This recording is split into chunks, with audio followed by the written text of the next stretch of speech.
사토 카즈마는 길을 걷다 여고생을 구하려던 찰나 어이없는 착각으로 심장마비를 일으켜 사망했습니다. 눈을 뜬 그의 앞에는 자신을 여신이라 칭하는 아름다운 소녀 아쿠아가 앉아 있었습니다. 아쿠아는 카즈마의 죽음이 사실은 트랙터에 치인 게 아니라 단순한 쇼크사였다며 배를 잡고 비웃었습니다. 화가 끝까지 치밀어 오른 카즈마는 이 세계로 갈 때 가져갈 특전으로 바로 그 여신 아쿠아를 지목했습니다. 당황한 아쿠아는 하늘의 규정에 따라 비명을 지르며 카즈마와 함께 빛의 소용돌이 속으로 휩쓸려 들어갔습니다. 그들이 도착한 곳은 중세 판타지 분위기가 물씬 풍기는 모험가들의 도시 엑셀이었습니다. 하지만 상상했던 화려한 용사의 삶과는 달리 두 사람은 당장 먹고 살기 위해 막노동부터 시작해야 했습니다. 카즈마는 겨우 돈을 모아 장비를 갖춘 뒤 마왕군을 타도하기 위한 파티원을 모집하기 시작했습니다. 가장 먼저 파티에 지원한 사람은 최강의 공격 마법인 폭렬 마법을 다루는 메구밍이었습니다. 그러나 그녀는 하루에 딱 한 번만 마법을 쓸 수 있고 그 뒤에는 바로 쓰러지는 심각한 결함이 있었습니다. 이어서 파티에 합류한 다크니스는 고결한 여기사처럼 보였으나 사실은 공격을 맞는 것을 즐기는 중증 마조히스트였습니다. 카즈마는 자신의 운이 좋다고 자부했지만 모인 팀원들은 하나같이 나사가 빠진 문제아들 뿐이었습니다. 생계를 유지하기 위해 그들은 거대한 양배추들이 하늘을 나는 기이한 퀘스트에 뛰어들었습니다. 메구밍은 거대한 양배추 무리를 향해 일생일대의 익스플로전 마법을 시전하며 대지를 뒤흔들었습니다. 마법 한 번의 마력을 다 써버린 메구밍은 바닥에 쓰러졌고 카즈마는 그녀를 업고 귀환해야 했습니다. 며칠 동안 메구밍은 매일같이 성 근처의 황무지에서 폭렬 마법을 연습하며 스트레스를 해소했습니다. 하지만 그들이 공격했던 그 낡은 성은 사실 마왕군 간부 베르디아가 임시로 거처하던 곳이었습니다. 화가 머리 끝까지 난 베르디아는 마침내 엑셀의 정문 앞까지 직접 찾아와 그들을 불러냈습니다. 도시의 모든 모험가들은 마왕군 간부의 압도적인 위압감에 눌려 숨을 죽이고 지켜보았습니다. 베르디아는 매일 성에 폭발을 일으킨 범인이 누구인지 묻자 메구밍이 당당하게 앞으로 나섰습니다. 베르디아는 죽음의 저주를 내리며 다크니스를 공격했으나 그녀는 오히려 그 고통의 희열을 느끼는 반응을 보였습니다. 적장의 당혹감 속에서 카즈마는 베르디아의 유일한 약점이 물이라는 사실을 본능적으로 깨달았습니다. 그는 즉시 아쿠아에게 명령하여 도시 전체를 휩쓸 정도의 대규모 수의 마법을 시전하게 했습니다. 쏟아지는 물줄기에 베르디아의 갑옷이 약해지자 카즈마는 자신의 스킬 스틸을 사용해 그의 머리를 뺏으려 시도했습니다. 카즈마는 베르디아의 머리를 훔치는 데 성공했고 동료들은 그 기회를 놓치지 않고 총공격을 퍼부었습니다. 아쿠아의 정화 마법이 결정타가 되어 베르디아는 마침내 빛의 가루가 되어 소멸했습니다.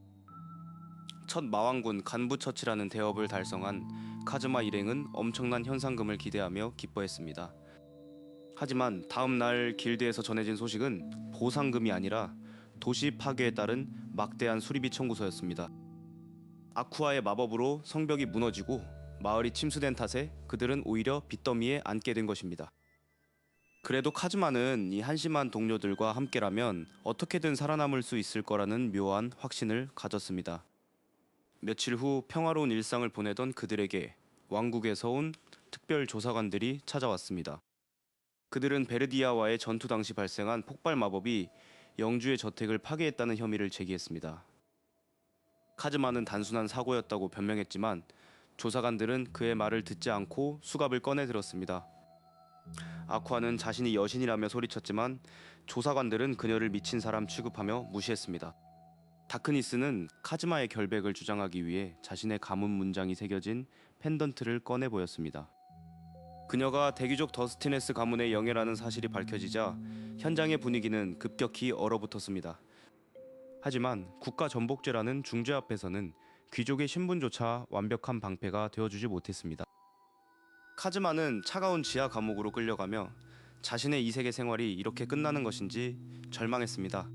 감옥의 어둠 속에서 누군가가 카즈마에게 접근하며 나지막한 목소리로 말을 걸어왔습니다. 그 정체 모를 인물은 카즈마의 운명을 바꿀 수 있는 위험한 제안을 건네며 미소를 지었습니다. 카즈마는 과연 이 위기를 벗어나 무사히 재판을 마칠 수 있을까요? 차가운 감옥 안에서 카즈마는 자신의 운명을 한탄하며 천장을 바라봅니다. 재판장으로 끌려가는 카즈마의 손목에는 묵직한 수갑이 채워져 있습니다. 검사관 세나는 차가운 눈빛으로 카즈마를 쏘아보며 거짓말 탐지기 벨을 준비합니다. 카즈마는 마왕군과의 연계 의혹을 부인하지만 벨은 요란한 소리를 내며 울립니다. 사실대로 말할수록 오히려 상황이 악화되자 카즈마의 안색은 창백해집니다. 바로 그 순간 거대한 갑옷을 입은 다크니스가 법정의 문을 박차고 들어옵니다. 그녀는 자신의 가문인 더스티네스 가문의 문장을 높이 들어올리며 카즈마의 무죄를 주장합니다.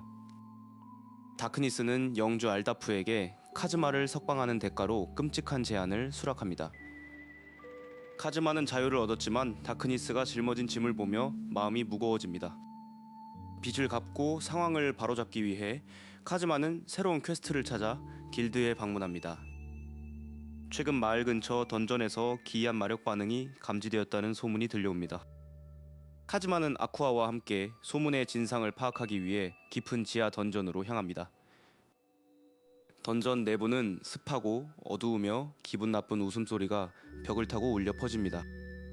던전 깊숙한 곳에서 카즈마 일행은 정체불명의 가면을 쓴 남자와 마주칩니다.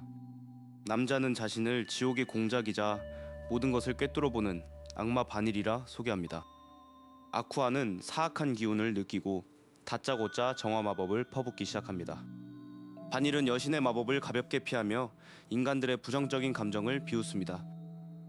카즈마는 바닐이 마왕군 간부라는 사실을 깨닫고 전투태세를 갖춥니다.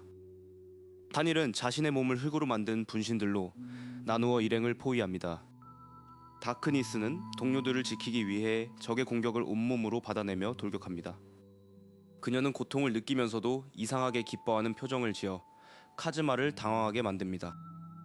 카즈마는 바닐의 본체가 쓰고 있는 가면이 약점임을 간파하고 작전을 세웁니다. 아쿠아는 짜증을 내면서도 강력한 신성 마법을 준비하여 던전 전체를 밝힙니다. 빛의 마법에 노출된 바닐의 분신들이 모래처럼 부서지기 시작합니다. 카즈마는 기회를 놓치지 않고 자신의 스킬인 스틸을 사용하여 바닐의 가면을 겨냥합니다. 하지만 바닐은 오히려 카즈마의 손을 맞잡으며 기이한 제안을 건넵니다. 바닐은 자신을 쓰러뜨리는 대신 동료가 되어 부자가 되지 않겠냐고 유혹합니다. 잠시 흔들리던 카즈마였으나 뒤에서 들려오는 아쿠아의 울음소리에 정신을 차립니다. 카즈마는 제안을 거절하고 아쿠아의 모든 마력을 빌려 최후의 일격을 가합니다. 엄청난 폭발과 함께 던전의 천장이 무너져 내리며 바닐의 모습이 사라집니다. 먼지가 가라앉고 카즈마 일행은 간신히 살아남아 서로의 무사함을 확인합니다. 그러나 그들 앞에는 파괴되지 않은 바닐의 가면이 덩그러니 놓여 있습니다. 가면은 갑자기 말을 하기 시작하며 자신은 죽지 않았음을 선포합니다. 바닐은 카즈마의 뛰어난 지략에 감명받았다며 당분간 마을에서 장사를 하겠다고 선언합니다. 카즈마는 적이 아군이 되는 기묘한 상황에 머리를 짚으며 한숨을 내쉽니다. 마을로 돌아온 일행은 카즈마의 무죄가 완전히 입증되었다는 소식을 듣게 됩니다. 다크니스 또한 가문의 명예를 지키고 무사히 파티로 돌아와 환하게 웃습니다. 저녁이 되자 길드에서 축하 파티가 열리고 모두가 승리를 만끽합니다.